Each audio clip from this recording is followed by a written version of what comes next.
Esperanzas. Choose them according to how big you want and what color you want. If you're looking for maximum size, Gold Star is still it. If you don't have room for something as big as Gold Star, look at one of the other varieties and they will stay somewhat more compact.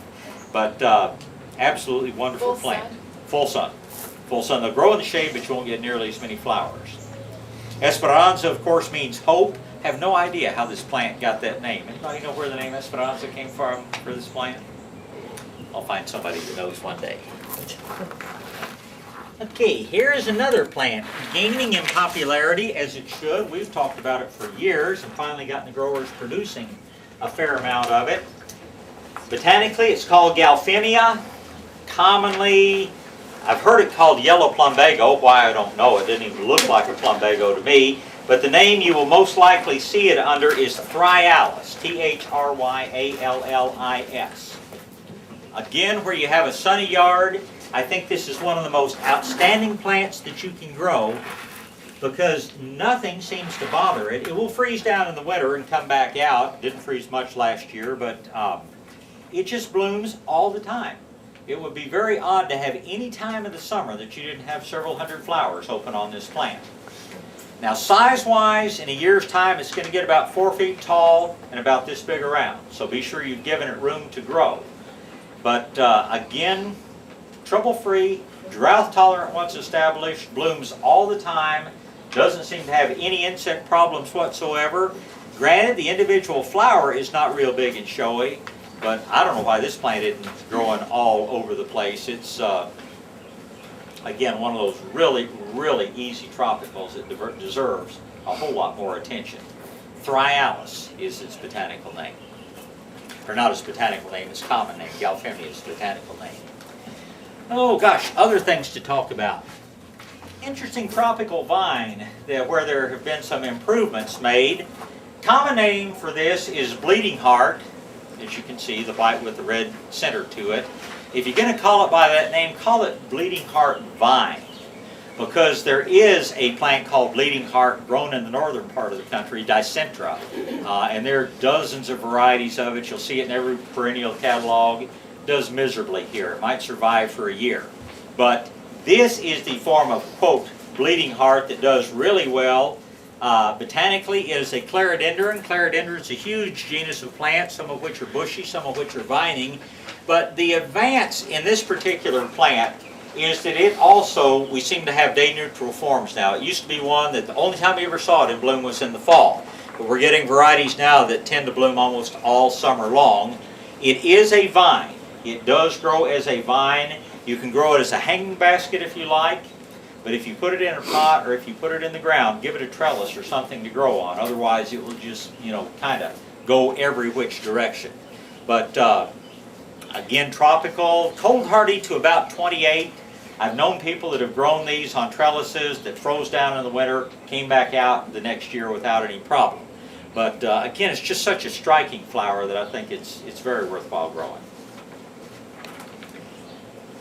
Oh, I guess I have to talk about jasmines. The jasmine family is just such a huge group of plants. Includes everything from the star jasmine that you see growing out there on the edge of the parking lot that's been spectacular. Gardenias are actually a jasmine. This is one of your tropical jasmines that I think makes a great pot plant. It rarely survives the winter outside. So this is one that I'm going to tell you to put into a pot if you really want to grow it well. This one happens to be called Sambac, S-A-M-B-A-C is the name of it. Very similar to a different one called Grand Duke. But this thing's claim to fame is its fragrance. When this thing is in flower, I could hide one of these things over there underneath one of the steps, and everybody that walked into the building would go, "What do I smell?" That's how fragrant these things are. The disadvantage is, like I say, they are not at all cold hardy. They really don't like temperatures below about 50 degrees. The foliage starts yellowing. They don't die until it freezes, but they're really just now, even in a greenhouse, they get kind of miserable looking in the winter months. You can see it's just really starting to green up with its spring flush of growth. But Sambac jasmine, if you're looking for something that will have intense fragrance to it, you're just not going to find one. It's at least as fragrant as a gardenia and a whole lot easier to grow. grow it as a pot plant, or else plant it as an annual in the ground, but consider it an annual. And I should mention that too, you know, even though these things are tropical, even though they can be grown and saved from year to year if you bring them in the winter, quite a few years ago, we had a lot of the dwarfed hibiscus, and there's a gentleman who used to live up the street here, came in one day and he said, I want you to order me 35 of those dwarf hibiscus. I'm going to plant them in the flower bed on the front of my house. And I said, Stan, you know they're going to freeze and die. He said, if I get 8 months pleasure out of them, I've got my money's worth and I can afford it. So I got him like 35 of these things. He planted them on the front of his house. Gosh, one of these little streets that runs between North New Braunfels and Nacogdoches. And I used to make it a point to drive up and down that street because every morning there would be 150 big old flowers. Now this was hibiscus I was talking about out there. His wife told me later, said he'd never had as much fun in his life because every day 2 or 3 people came up and knocked on the door to ask him what he'd planted in the flower beds. He had more fun showing off. It's the same way with this kind of thing. If you plant it, if it freezes and dies, this costs about the same as 2 cups of chai. So plant it and enjoy it and don't feel like it's the end of the world if you have to replace it next year. What kind of flower does it have? It has a white flower. We might have some with open flowers. As soon as the blooms open, they sell. Tiny? No, it's about this wide. The flower it's bigger than this. It's about this size. Flowers are about this size, but pure white. What type of jasmine? Sambac, S-A-M-B-A-C. Does it, It's a bush rather than a vine. Is the fragrance kind of like the night blooming jasmine? Exactly the same. I have the night blooming jasmine. It's not the fragrance is, I mean, Okay, one interesting thing, and you know it doesn't have much fragrance during the day. It's mostly fragrant at night, and the blooms tend to open most at night. Any idea why that is? Okay. It's mostly pollinated by night-flying moths. And it's highly evolved enough. It knows, why waste my fragrance and my flowers during the day because my pollinators come out at night. You'll find that most brightly colored flowers are pollinated by butterflies and hummingbirds that fly during the day. Most white blooming flowers are pollinated by moths that fly at night. So, interesting plant and very, very fragrant as you mentioned. Another plant that I think bears noting.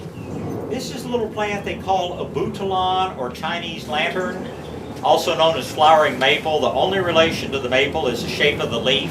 Somebody was really struggling to come up with a common name to call this a flowering maple.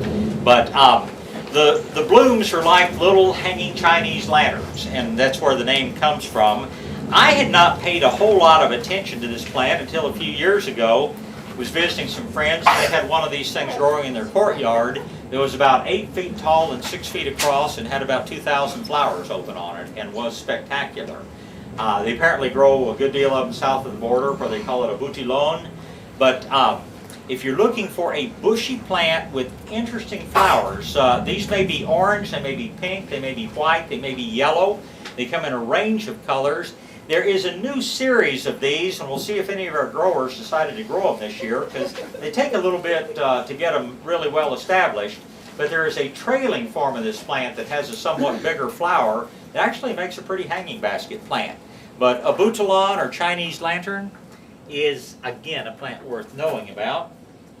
Sun requirement on that one? Half-day sun to full sun. They'll tolerate full sun, but half-day sun's enough to get them to grow and bloom well. The last plant that Patrick put back here for me this morning is one of the tropical cacti. You know, the plant looks very much like Christmas cactus, but this is not a confused Christmas cactus. There is a whole group of these plants, several different genera, that are tropical cacti. These are not desert cacti. They do not want to dry out. These are things that come from more tropical parts of the world that are used to having some moisture year-round. If you dry these things out, they will shrivel and ultimately